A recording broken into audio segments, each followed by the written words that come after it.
త్యాగానికి ప్రతీకగా భావించే బక్రీద్ పండుగను నేడు ముస్లింలు భక్తి శ్రద్ధలతో జరుపుకుంటున్నారు. బక్రీద్ పండుగకు ఈద్ ఉల్ అద్హా అని పేరు కూడా ఉంది. ఇస్లాం క్యాలెండర్లో చివరి నెలైన జిల్ హజ్జా 10వ రోజు ఈద్ ఉల్ అద్హాను జరుపుకుంటారు. అదే సమయంలో ముస్లింలు హజ్ యాత్ర కూడా చేస్తారు. నగరంలో ముస్లింలు భక్తి శ్రద్ధలతో బక్రీద్ పండుగను జరుపుకుంటున్నారు.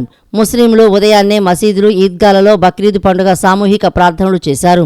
ముస్లిం సోదరులు ఒకరినొకరు ఆలింగనం చేసుకుని పండుగ శుభాకాంక్షలు తెలుపుకున్నారు. కుర్బానీ ఇచ్చిన మాంసాన్ని 3 భాగాలుగా చేసి ఒక భాగం పేదలకు, ఒక భాగం బంధువులకు పంచి ఒక భాగం కుటుంబం కోసం పెట్టుకుంటారు.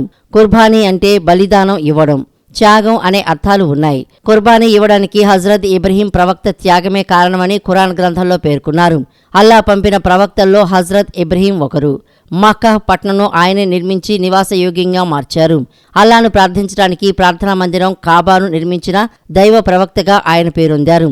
హజరత్ ఇబ్రహీం దంపతులకు చాలా కాలం వరకు సంతానం కలగలేదు. లేక కలిగిన కుమారుడికి ఇస్మాయిల్ అనే పేరు పెట్టారు. ఇస్మాయిల్ మెడను కత్తితో కోస్తున్నట్లు ఇబ్రహీంకు ఒకరోజు కల వస్తుంది. అల్లా కుర్బానీ కోరుతున్నాడేమో అని భావించి ఒంటెను బలి ఇస్తారు. కానీ మళ్లీ అదే కల వస్తుంది. దానితో అల్లా తన కుమారుడినే బలిదానం కోరుకుంటున్నాడని ఇబ్రహీం భావిస్తారు. ఇదే విషయాన్ని తన కుమారుడికి చెప్పగా అల్లా కోసం ప్రాణత్యాగానికి సిద్ధమని చెబుతాడు. ఇస్మాయిల్ మెడపై కత్తి పెట్టి జుబాహ్ చేసేందుకు ఇబ్రహీం సిద్ధపడగా ఆయన త్యాగానికి మెచ్చిన అల్లా ప్రాణత్యాగానికి బదులు ఓ జీవాన్ని బలి ఇవ్వాలని జిబ్రాయిల్ అనే దూత ద్వారా దైవవాణిని తెలియజేస్తారు. అప్పటి నుంచి బక్రీద్ పండుగ నాడు కుర్బానీ ఇవ్వడం ఆనవాయితీగా మారిందని ముస్లింల విశ్వాసం. బక్రీద్ రోజున మాంసాన్ని 3 భాగాలుగా చేసి ఒక భాగం పేదలకు, 2వ భాగం బంధువులకు పంచి 3వ భాగం తన కుటుంబం కోసం వినియోగిస్తారు. ప్రపంచవ్యాప్తంగా ముస్లింలు బక్రీద్ సందర్భంగా కుర్బానీ ఇస్తారు.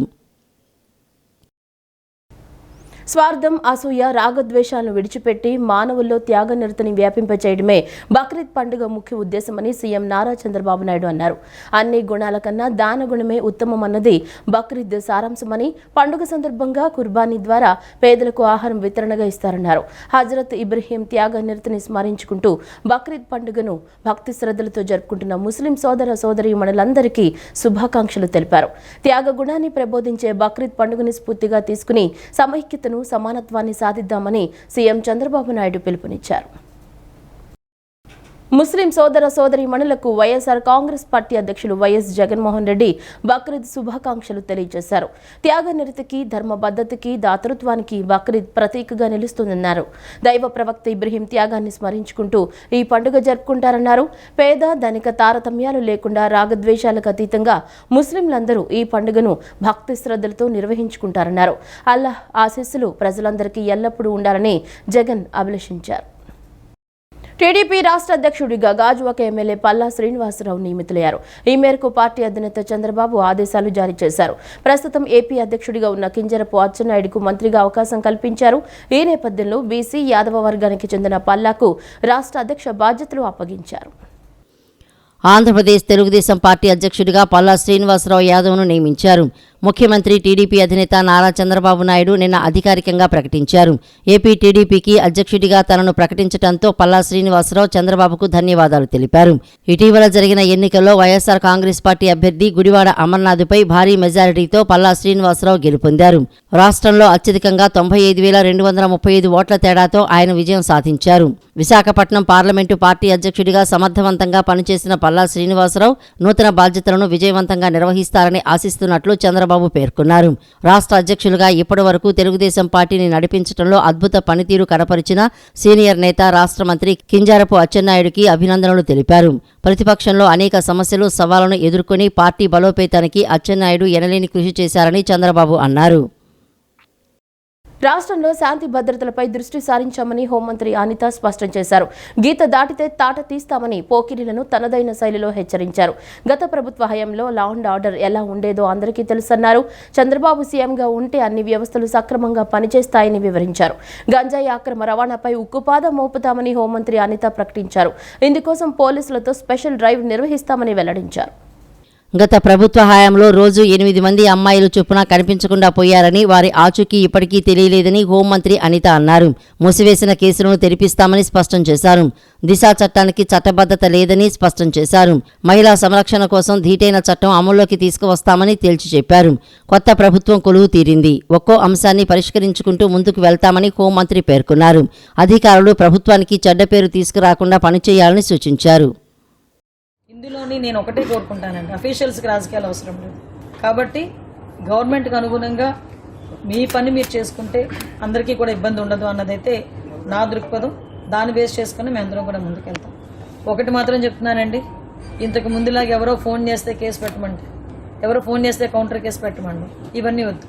ఒకటి మాత్రం చాలా క్లారిటీగా క్లియర్గా చెప్తున్నామండి, రాబోయే కాలంలో మహిళల మీద అఘాయిత్యాలు చేయాలన్నా, మహిళల మీద తప్పుగా చూడాలన్నా కూడా భయపడే సిచ్యువేషన్స్ క్రియేట్ చేయాలి. క్రియేట్ చేయడానికి డిపార్ట్మెంట్ వాళ్ళు కూడా మాకు సహకరించాలి. డిపార్ట్మెంట్ వాళ్ళతో పాటు ప్రజలు కూడా సహకరించాలి. డెఫినెట్ గా మహిళల భద్రత విషయంలో పెద్దపీట వేస్తుంది. ఒకటి మాత్రం క్లియర్ గా చెప్పగలను, చంద్రబాబు నాయుడు గారు సీఎం గా ఉన్నారు అంటేనే ఆటోమేటిక్ గా లా అండ్ ఆర్డర్ చేతిలోకి వచ్చినట్టే, క్రైమ్ కూడా తగ్గిద్ది. నేనైతే ఘంటాబద్ధంగా చెప్పగలను.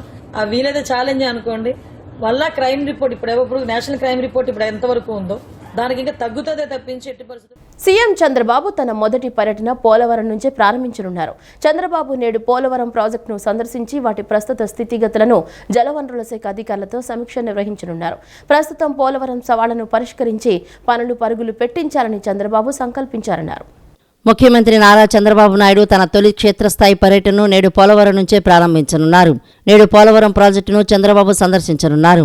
ఉదయం 9:30 గంటలకు పోలవరానికి చేరుకోనున్న చంద్రబాబు నాయుడు ప్రాజెక్టు ప్రాంతమంతా తిరిగి ప్రతి నిర్మాణాన్ని పరిశీలించనున్నారు. వాటి ప్రస్తుత స్థితిగతులను తెలుసుకున్న తర్వాత అక్కడే పోలవరం అధికారులు, జలవనరుల శాఖ అధికారులతో సమీక్ష నిర్వహిస్తారు. ముఖ్యమంత్రి చంద్రబాబు నేడు పోలవరం ప్రాజెక్టును సందర్శించనున్న నేపథ్యంలో ప్రాజెక్టు వద్ద పటిష్ట ఏర్పాట్లు చేసినట్టు జలవనరుల శాఖ మంత్రి నిమ్మల రామానాయుడు తెలిపారు. నిర్మాణ పనుల్లో ప్రతి అంశాన్ని చంద్రబాబు పరిశీలిస్తారని, అనంతరం అధికారులతో సమీక్షిస్తారని రామానాయుడు వెల్లడించారు.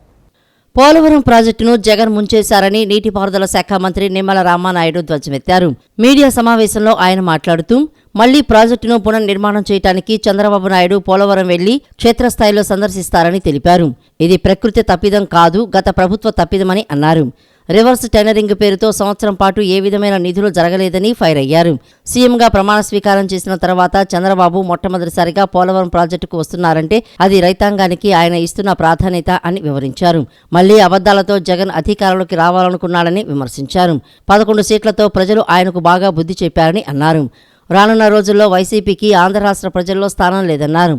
సేవకులు పాలకులు మాదిరిగా ఉండాలని, పాలకులు సేవకులుగా ఉండాలని కోరారు.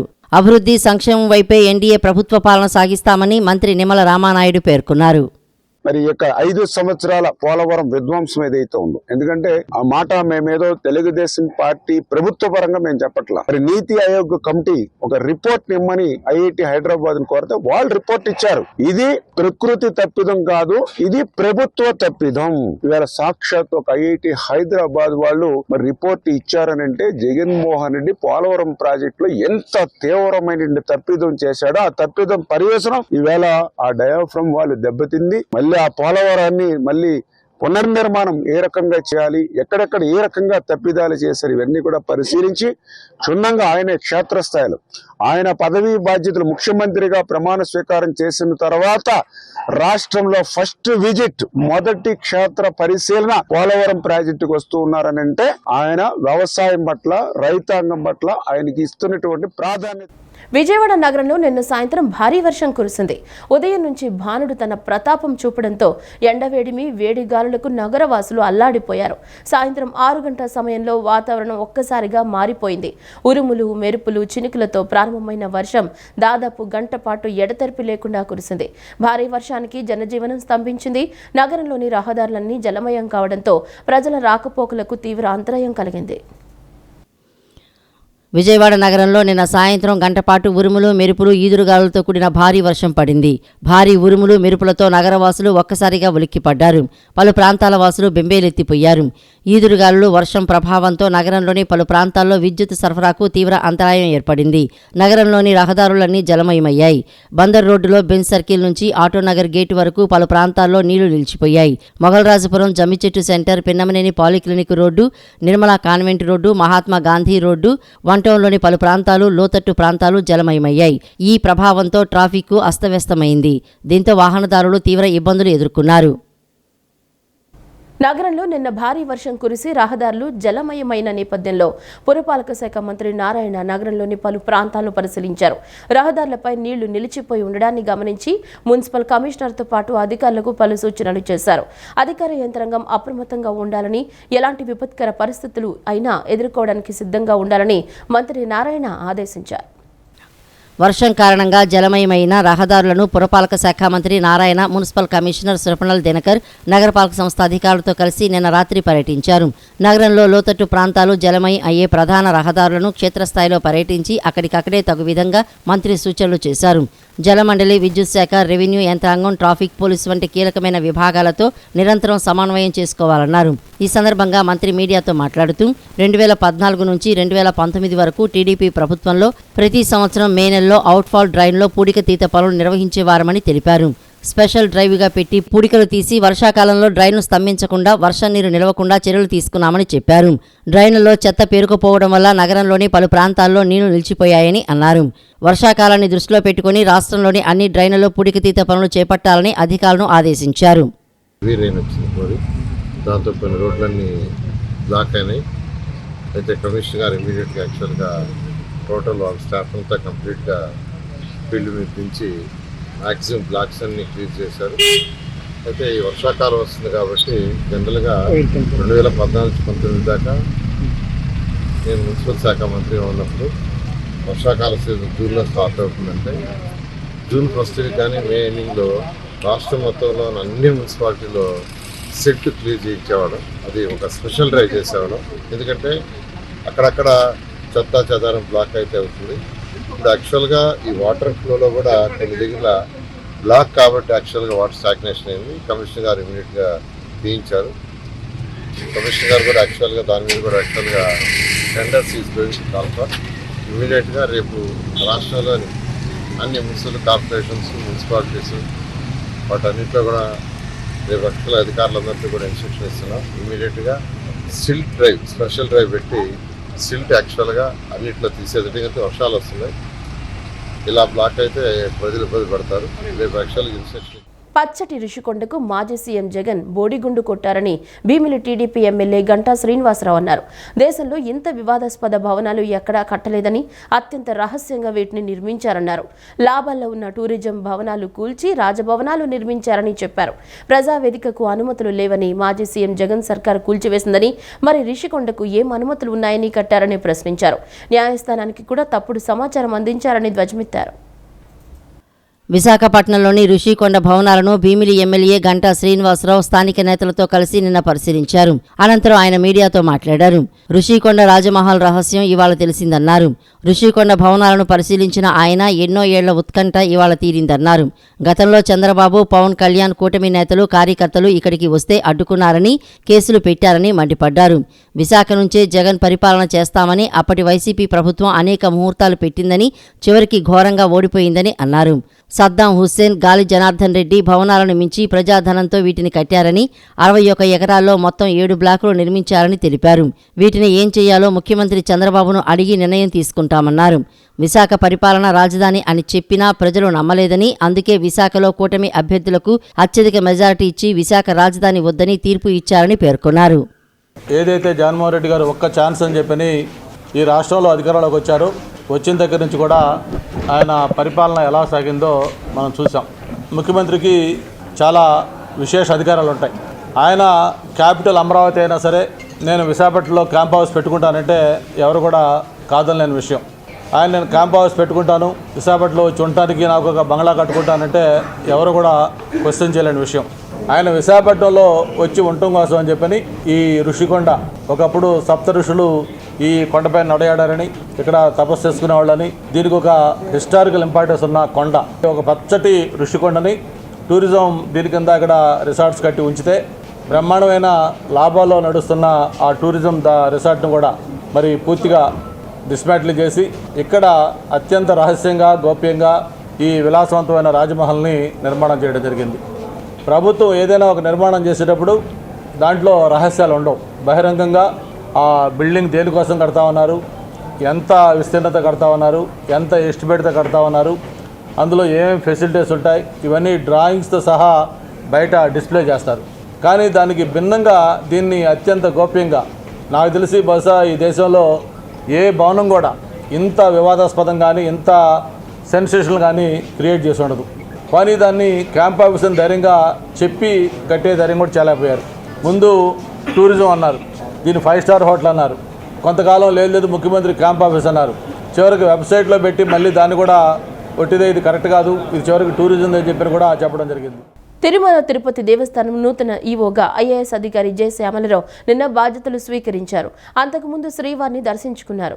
ఆ తర్వాత మాజీ ఈవో ధర్మారెడ్డి అధికారికంగా బాధ్యతలను శ్యామలరావుకు అప్పగించారు. నూతన ఈవో దంపతులకు అర్చకులు వేద ఆశీర్వచనం ఇవ్వగా జేఈఓలు వీరబ్రహ్మం, గౌతమి తీర్థప్రసాదాలు అందజేశారు. టీటీడీ ఈవో కావటం అదృష్టంగా భావిస్తున్నానని చెప్పారు. ఈవోగా అవకాశం ఇచ్చిన సీఎం చంద్రబాబుకు ధన్యవాదాలు తెలిపారు. టీటీడీలో పారదర్శకంగా బాధ్యతాయుతంగా పనిచేస్తారని, తిరుమలలో భక్తుల సౌకర్యాలపై ప్రత్యేక దృష్టి పెడతారని చెప్పారు. దర్శనానికి వచ్చిన వారు ఇబ్బంది పడకుండా వసతులు కల్పిస్తామన్నారు. ఎక్కడైనా సమస్యలుంటే తమ దృష్టికి తేవాలని ఈవో శ్యామలరావు తెలిపారు. శ్రీ వెంకటేశ్వర స్వామి దేవాలయం, ఇంత పవిత్రమైన దేవాలయానికి ఎగ్జిక్యూటివ్ ఆఫీసర్గా ఇలాంటి దేవాలయాన్ని మేనేజ్ చేస్తున్న టీటీడీకి ఎగ్జిక్యూటివ్ ఆఫీసర్గా రావడం అనేది నా అదృష్టం కింద భావిస్తున్నాను. నేను డ్యూటీ ఈజ్ డివైన్ అని భావిస్తాను. అలాగే ఇక్కడ ఈవోగా పనిచేసే అవకాశం దేవుడి ఆశీస్సులు ఉంటే కానీ రాదు. ఆ దేవుడి ఆశీస్సులతో, అలాగే మన రాష్ట్ర గౌరవ ముఖ్యమంత్రి గారు శ్రీ నారా చంద్రబాబు నాయుడు గారు నా మీద ఎంతో నమ్మకం ఉంచి ఈ టీటీడీకి ఈవోగా ఇవ్వడం చాలా అదృష్టంగా భావిస్తున్నాను. ఆయనకి నా హృదయపూర్వక ధన్యవాదాలు తెలియజేస్తున్నాను. అలాగే ముఖ్యంగా ఈ దేవాలయానికి సంబంధించిన, అలాగే ఈ దేవాలయానికి అనుబంధంగా ఉన్న చాలా దేవాలయాలు, టీటీడీ కింద ఉన్న దేవాలయాలు అన్నింటిలోని కూడా అడ్మినిస్ట్రేషన్ ఏదైతే ఉందో అదంతా కూడా స్ట్రీమ్లైన్ చేసి భక్తులందరికీ కూడా మంచి సౌకర్యాలు ఉండేలాగా చూసుకుంటాము. అలాగే ఏ పని చేసినా అకౌంటబిలిటీ, ట్రాన్స్పరెన్సీ ఉండేలాగా చూసుకుంటాము. ఈ దేవాలయానికి ఎన్నో అసెట్స్ ఉన్నాయి. భక్తుల నుంచి కూడా కోట్లాది రూపాయల కానుకలు వస్తూ ఉంటాయి. ఇవన్నీ మేనేజ్ చేయాల్సిన బాధ్యత టీటీడీకి ఉంది. అలాగే as executive officer I have very big responsibility.